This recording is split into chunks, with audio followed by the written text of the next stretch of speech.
ನನಗೆ ನನ್ನನ್ನು ಇಲ್ಲಿಗೆ ಯಾಕೆ ಕರ್ಕೊಂಬಂದ್ರಿ? ನೀವು ನನ್ನನ್ನು ಇಲ್ಲಿಗೆ ಯಾಕೆ ಕರ್ಕೊಂಬಂದ್ರಿ? ನನ್ನನ್ನು ನಿಮ್ಮ ಉದ್ದೇಶ ಏನಂದ್ರೆ ನಾನು ಮರ್ಡರ್ ಮಾಡೋಕ್ಕೆ, ನನ್ನ ಮರ್ಡರ್ ಮಾಡೋಕ್ಕೆ ನೀವು ಉದ್ದೇಶ ಮಾಡಿರೋದು. ನನ್ನನ್ನು ಮರ್ಡರ್ ಮಾಡೋಕ್ಕೆ ಮಾಡಿದ್ರಿ ನೀವು. ಇಲ್ಲ ಅಂದ್ರೆ ಯಾಕೆ ಸುತ್ತಿಸ್ತಾ ಇದ್ದೀರಿ? 11 ಗಂಟೆಯಿಂದ ನೀವು ಖಾನಾಪುರದಿಂದ ಎಲ್ಲ ಸುತ್ಕೊಂಡ್ಬಂದ್ರಿ ನೀವು.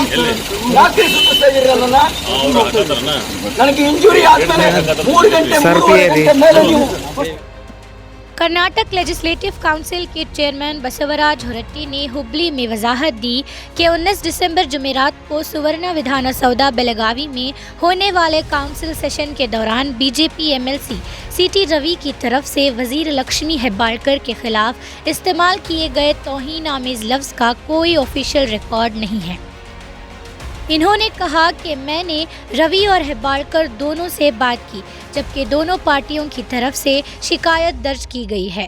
ताहम जिस लफ्ज़ का दावा किया जा रहा है वो सेशन में रिकॉर्ड नहीं हुआ। अलबत्ता कांग्रेस के 4 एमएलसीज जिनमें यतेंद्र सिद्धरामैया भी शामिल हैं, इनका कहना है कि इन्होंने रवि को वो लफ्ज़ इस्तेमाल करते हुए सुना है। इसके साथ ही रवि ने जवाबी शिकायत दर्ज करवाते हुए नायब वज़ीर आला DK शिव कुमार, वज़ीर हेब्बाळकर को दीगर पर सुवर्ण विधानसौधा में हमले का इल्ज़ाम आयद किया।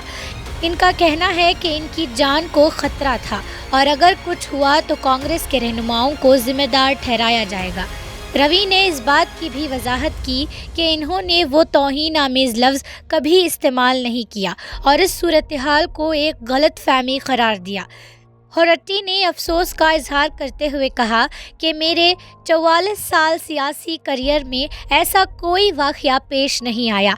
इन्होंने मसाइल के हल पर ज़ोर दिया और आगे बढ़ने की अपील की। बीजेपी एमएलसी सीटी रवीन को बेलगावी अदालत में पेश किया गया, जहां 20 दिसंबर को 3 बजे की समाअत तक केस मुअख्खर कर दी गई है।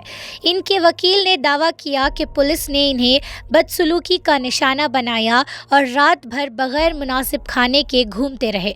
पुलिस एहलकारों ने इब्तिदा में रवि को कम्युनिटी हेल्थ सेंटर ले जाकर तभी मुआयना किया, फिर इन्हें city 5th additional magistrate court में पेश किया।